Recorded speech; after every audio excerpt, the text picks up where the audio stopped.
Tradition 1. 4 groups. This is the 4 group section, but each of us are part of a group in Narcotics Anonymous, so I highly recommend completing this section. NA is a program of attraction, and unity is attractive. We feel unity in a group when we see members reaching out and sharing with goodwill. We receive the love of the group in the spirit in which it's given, even if we haven't experienced love before. We hear the message and begin to understand we are not unique, and we are not alone. Feeling like we belong gives us hope.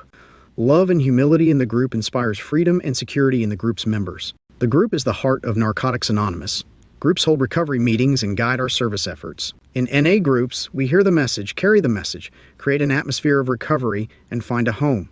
Serving, sharing, praying, and playing together, our relationships with fellow addicts become intimate and important to us. A home group is not the only place we attend meetings or the only place we express our membership in NA, but it's a place where we attend meetings regularly, take responsibility for the well-being of the group, find our voice, and make sure the door is open. When the group has an understanding of our traditions and members are clear and focused, the message shines through.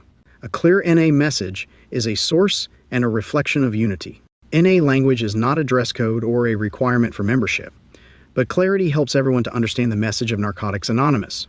We use distinct language in NA, such as clean time, and recovery, but we cannot expect people to know or understand this language when they first walk in the door. Being scolded or lectured rarely feels welcoming or helpful. The ability to say clearly and simply what we mean is the result of understanding. When we are helping others learn how to share, reinforcement is more powerful than enforcement. It demonstrates that we are listening, not just looking for an angle or an argument. When our divisions get the best of us, the message is lost, even if we say all the right words.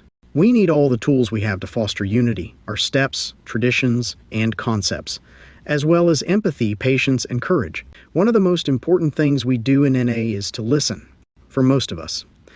The experience of sharing and really being heard sets Narcotics Anonymous apart from anything we have ever experienced before. When we share in a meeting and the room is quiet, attentive, and present to us, that's a priceless gift. When we realize that speaking the truth is useful, we start to develop a sense of purpose and value. Empathy allows us to recognize our place in the world. In business meetings, too, listening is vital. Finding common ground takes talking and time. Some of us are more articulate than others. We work hard to hear each other and to help each other express ideas. We show patience, encouragement, and gratitude to our fellows for their involvement, and remember that no voice is greater than any other. We never know where answers will come from or what new solution we might find together. Even disagreements and personal conflicts can serve as the basis for greater unity down the road. Service helps us feel like we belong. We have a place and a purpose. The experience can be humbling. Doing as the group asks, rather than as we choose, is a form of surrender. When it just plain feels like defeat, surrender requires a deeper trust. We act on faith that a higher power is still in charge and that the greater good will prevail. Consistency and continuity are vital to our survival, but without rotation, we can risk being frozen in time. When one or a few members dominate a group, it can be hard for others to find a way in. Domination and intimidation stifle the spirit of a group. There's a necessary give and take between the old-timer, the newcomer, and the unseen. It is important to allow new thinking and new ideas into the groups in order to expand our understanding and our ability to reach out. Each of us shares responsibility for our fellowship. When we take responsibility, NA starts to feel like it belongs to us. I was staying at a shelter, and I went to this daytime meeting.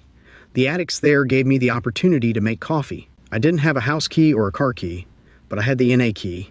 I'd get there early and set it up so perfect, and when I did that, I noticed I felt less like harming myself. One of the most important ways we demonstrate unity is through consistency. We keep our commitments, and that matters to the people around us. Meetings are reliable, they start and end on time. Services continue when trusted servants change. When there is disruption, feelings can spiral out of control quickly. Inconsistency feels like disunity, and often contributes to it. Remembering that unity comes first can help us work through conflict. Are we sliding into disunity? How can we settle the question without isolating members who disagree strongly? Just like members, groups can experience self-centeredness. When a group forgets its relationship to NA as a whole, it suffers, and the NA community suffers as well. One of the most destructive lies we tell ourselves is that our actions don't affect those around us. NA groups don't compete with each other. We work together for the greatest success for the greatest number. It is remarkable how often in our groups and in our lives, the lone voice is the one we most need to hear. Honoring the courage it takes to speak against the majority and giving serious consideration to the concerns raised doesn't just make us more inclusive, it also helps to ensure that the decisions we make are based in principle. Small changes that bring us to consensus are often the difference between a hasty decision and one that can last.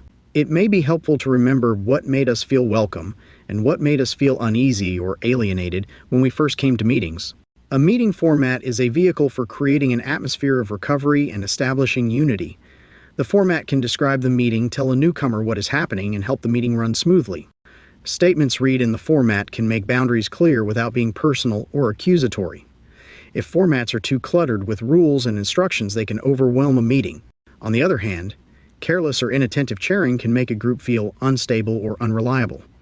Mentorship can be as simple as ensuring that outgoing trusted servants stay on a few weeks after a new person is elected. And that time and attention can make all the difference in maintaining continuity and the atmosphere of recovery in a group. Practicing unity and anonymity can be a struggle when the atmosphere of recovery is challenged. Personal conflicts between members, violence, and predatory behavior are very real issues in some groups. The service pamphlet Disruptive and Violent Behavior can be a useful resource, and so can other members. Confronting each other is part of how we help one another to recover, but it's a challenge to do that in a spirit of love and compassion. We address each other honestly and peacefully, and give each other room to grow. A member shared, unconditional love is not the same as unconditional acceptance. I don't have to like your behavior, but that doesn't mean we reject each other as human beings. Our common welfare means that every one of us needs every one of us. Every addict deserves the opportunity to recover. Our practice of unity helps us ensure that recovery is available to us all.